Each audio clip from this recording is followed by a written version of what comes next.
So you might be hearing whispers, maybe some subtle murmurs about significant shifts happening in the crypto landscape. The big question, right, is Bitcoin's long reign really coming to an end? Is something else maybe quieter, sort of taking center stage? It's a fascinating thought. Well, today we're doing a deep dive into exactly that, looking at the really counterintuitive dynamics in the crypto market, our focus, that ever-evolving relationship between Bitcoin and Ethereum. Always a hot topic. Definitely. We've gathered recent analyses, from key crypto figures, looked at the hard market data, and our mission really is to figure out if a profound change is actually underway, maybe even if most people are missing it. Okay. So let's dig into this, because here's the core idea, and it's almost unsettling from our sources. A notable crypto analyst is suggesting market interest is shifting from Bitcoin to Ether. But, and this is the kicker, the majority of investors are likely completely missing this pivotal shift. Yeah, and what's really fascinating there, I think, is how much past market experiences seem to cloud people's judgment. Michael van de Poppe, he's the founder of MN Trading Capital, he makes a pretty bold statement. Right. He says, and I quote, "The markets aren't entirely Bitcoin-focused. As a matter of fact, it is shifting toward Ethereum." Wow, okay. So directly challenging the common view. Exactly. And he's not just saying it off the cuff. He actually points to Willy Woo, the well-known Bitcoin on-chain analyst. Woo has argued the market's entering what he calls a distinct state of Ethereum. A state of Ethereum. That sounds almost like philosophical, more than just price charts. It really does. It suggests a deeper change, maybe in the underlying sentiment, what's driving the whole ecosystem. Okay, so if this shift is happening, the big question is, why aren't people seeing it? Why the blind spot? Right. And Van de Poppe digs into that why. What does he say? He pins it on a widespread markets are bad mindset. And this phrase he uses is really vivid: bear market PTSD among investors. Bear market PTSD. I can see that. Yeah. Like people are still shell-shocked from previous downturns. Precisely. It's like they're so conditioned by the bad times, their focus is just stuck there on the negative. And so they just don't see the early positive signs, even if they're right there. Okay, so what are some of those early signs he points to? Is there concrete evidence? Well, one of the first things he highlights is pretty straightforward.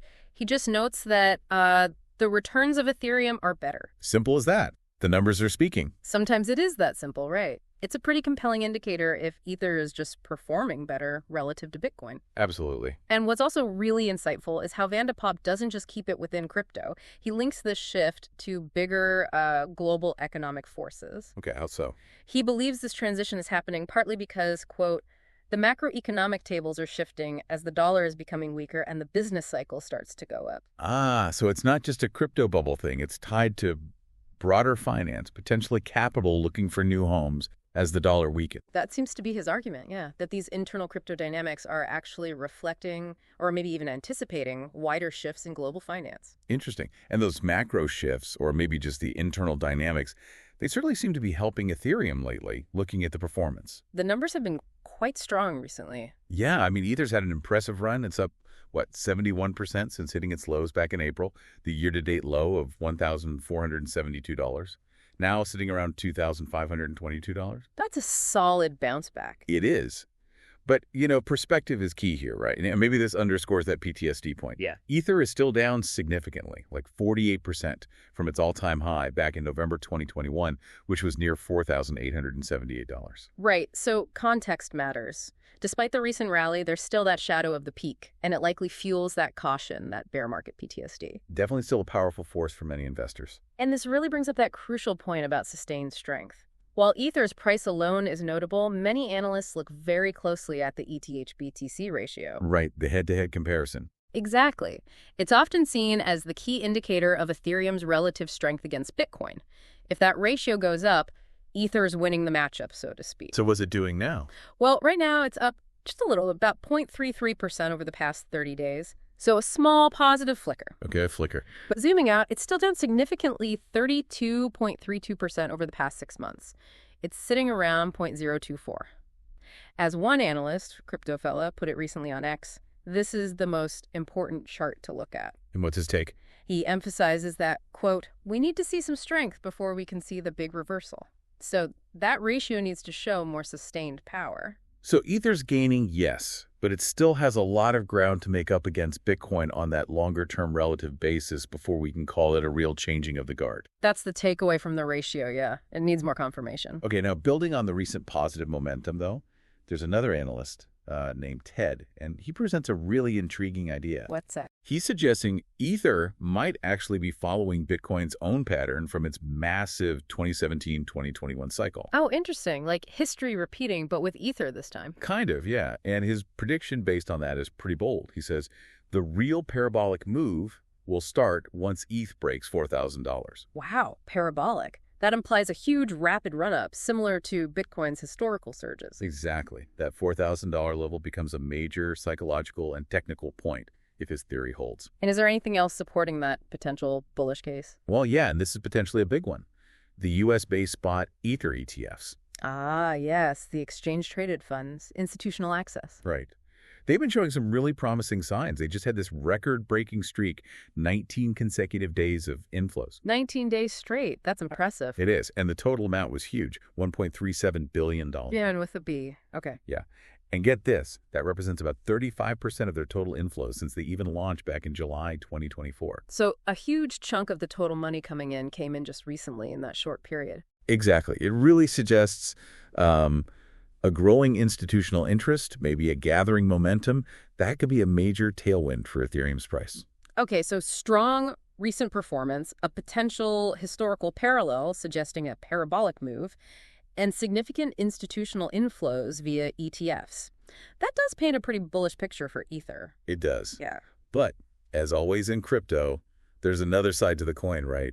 We need that reality check. Always need the reality check. So what's tempering this optimism? Well, if you look at the broader market picture, using tools like, say, CoinMarketCap's Altcoin Season Index. Right, the one that measures if altcoins are generally outperforming Bitcoin. Exactly. It looks at the 90-day performance, and right now, it's still firmly signaling Bitcoin season. Oh, what's the score? It's low, just 23 out of 100. You usually need something closer to like 75 to really call it an altcoin season. So despite Ether's run, Bitcoin is still the dominant force based on that broader index over the last 3 months. Pretty much, yeah. Though there was that brief flash of hope you mentioned earlier. When was that? Back on May 10th. The index did jump up to 43 for a moment. That was right after Ether had that big 42% rebound. Ah, okay. So a sign of potential, but it didn't sustain. Didn't sustain. And for that real sustained altcoin season, the kind investors are, really craving. The one everyone talks about. Yeah, that one. Vandepop is very clear on what needs to happen. What does he say? He states, if we want to have an alt season, we want to get out of our positions at break even, or perhaps even make money, then we need Ethereum to do better. Then we need Ethereum to show strength. So it really hinges on Ether leading the charge for the broader altcoin market. Seems so. And he adds another point which feels very relevant right now. The markets are becoming way more complex. That definitely resonates. These signals are pulling in different directions, aren't they? Absolutely. And you see that complexity in the recent volatility, too. Tell me about that. Well, for instance, Ether's futures premium, that's basically a gauge of trader sentiment looking ahead. Right, whether they expect prices to go up or down. Exactly. It actually briefly turned bearish, signaled pessimism among pro traders. Okay, and did the price follow? It did. ETH price plunged 15%, down to $2,440. And that move wiped out, get this, $277 million in leveraged long positions over just 2 days. Ouch. So a lot of bullish bets got liquidated. That must have added to the downward pressure. For sure. When those leveraged longs get wiped out, it forces selling. But showing that resilience again. What happened? The market bounced back fairly quickly, that futures premium. It climbed back above the neutral 5% threshold by the following Sunday. Ah, so suggesting traders quickly regain confidence, maybe seeing that $2,400 level as solid support. Seems likely, yeah. And one more sort of interesting background detail, staked Ethereum. The ETH locked up for network security. Yeah, that's hit a new high, 35 million ETH. Meanwhile, the liquid supply, the stuff actually available for trading, keeps going down. Huh. So more ETH being locked away long-term, reducing the available float, that's a potentially bullish supply dynamic longer-term. It is indeed. It all adds to this really complex, evolving picture where different forces are constantly pushing and pulling. Makes it hard to call, but fascinating to watch. Absolutely fascinating. Okay, so let's try and recap this deep dive. We've really explored this tension, haven't we? Definitely a lot of conflicting signals. On one hand, you have this compelling analysis from people like Michael Vandepop, seeing a clear, though quiet shift happening from Bitcoin towards Ethereum. And that's backed up by some impressive recent ETH performance, and importantly, that record streak of ETF inflows suggesting institutional buy-in. Right. Strong points for the Ethereum camp. But then on the other side, you have this powerful counterforce, that lingering caution, the bear market PTSD, as Van de Poppe calls it, still gripping many investors. And you have market indices, like the Altcoin Season Index, still largely signaling that it's, well, Bitcoin's time. The weight of recent history and broader market trends still favors Bitcoin in some key metrics. Exactly. So wrapping up, what does all this mean for you as someone listening, someone curious about where the crypto world might be heading next? Considering these signals, the quiet shift towards Ethereum happening amidst the powerful pull of past downturns and Bitcoin's sheer enduring presence, what factors do you think will ultimately tip the scales? Which way will the crypto winds blow in the coming months? How do you personally assess that balance between, say, the potential for Ted's parabolic move in Ether and the clear need, as crypto fellow and Van de Poppe pointed out, for sustained strength in what is undeniably a very complex and dynamic market? Something to think about.